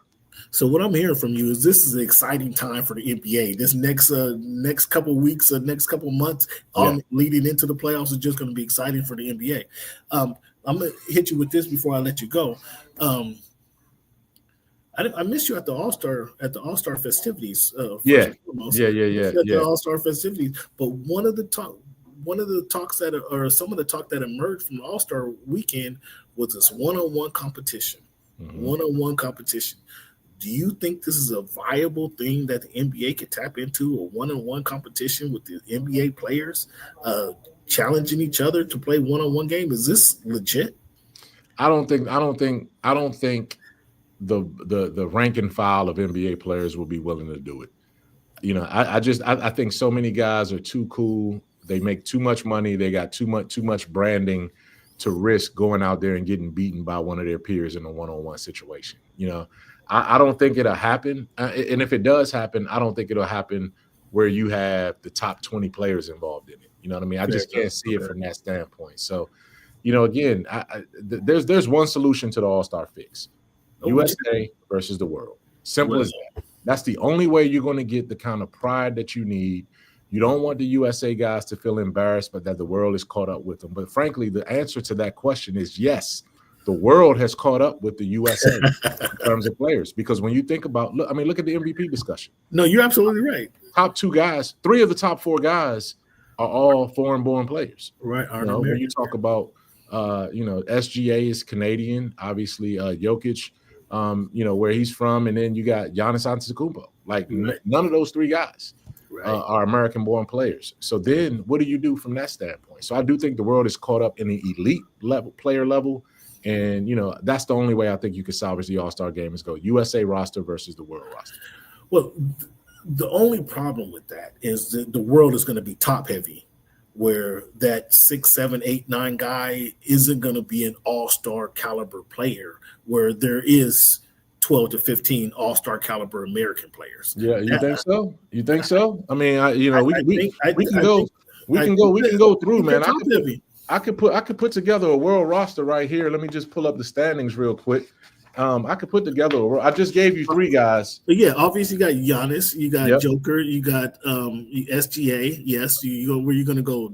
Dylan Brooks? Where you gonna go? Dylan Brooks? Where you gonna go? No. I'm gonna go Karl Anthony Towns. Okay. Karl Anthony Towns. Okay. Where's Joel Embiid? Joel Embiid will be American, but because he played for Team USA, I'll give him that from that standpoint, right? Okay. You keep going from there. You know what I'm saying? And it's guys, man. It's some guys in there. I just think they'll be top heavy. Where American does have, they probably have what we just named four guys. They probably have 6 through 12 is going to be American players. But then we're going to, again, that back half of the Luka. Come on, man, Luka, Wemby, Luka, Wemby. It gets interesting. So that's a starting 5. That's a starting 5. So you got Luka, Wemby. Who's on their bench? Jamal Murray. Fair. Okay. You can keep going. Lauri Markkanen is a guy. I mean, he's a 20-10 guy when he's healthy and playing. Şengün, you gonna give Şengün? You can go Şengün. You could definitely go Şengün. You can go, and even when you add on that, Sabonis. So, Yeah. I mean, come on, man. And then you just add some shooters. You know, there's a Bogdanovich around somewhere. Yeah. There's sprinkle a couple of them around there, man. And then, and that's what you got right there. You know what I mean? So it's definitely a way where you can see it happening. But I agree. You're going to stretch to try to get from 8 to maybe 12. Right. But you're just surrounding those guys with role players anyway. Fair enough. You know what I'm saying? It'd be great competition. Right. I think we just fixed it, man, if they're willing to do it. Right. If they want to do it, let's get it done, man. Yeah. Mike, let the people know where they can find you once again. Yep. Grind City Media, at Grind City Media. You can find all of my work there. It's a subsidiary of Grizzlies.com. You can find it there as well, too. And then on my social handle, it's my Mike Check. And I'm putting out content every single day, man, whether it's NBA basketball, the Grizzlies, podcasts, pop culture, community engagement activities, a whole bunch of things, music, everything, man. It's all right there. Well, we love you, man. Thanks for joining us. I really appreciate you making time for us so late in the day, man. But thank you. And we're going to have to do this again. So when it gets closer to the playoff time, man. Thank you so much for your time, bro. I appreciate you. Hey, anytime. Stay safe, brother. You too now. Thank you. All right. Yeah, that's how we do here in the Voice of the Fans. We bring in different voices from all across the world. We got Mike Check from out there in Memphis. We got my man down there, Kyron Samuels down there in Alabama. We're going to keep bringing you guys different content, different feedback. Let me know. Hit me up at _Voice of the Fans. Who you want to talk to, who you want to hear. We still got my man Tyler Dragon from USA Today. We're going to have to get him on the horn. We're going to have to get my man Eric Williams on the horn. So we can talk some NFL and then some track and field. You guys see the girl get bopped over the head with the baton? I got to get Tyler on here so we can talk about that as well, fans. So we got different people that we can talk to. That's what I want to bring to you guys, just different perspective from across the country about the game of about the sports.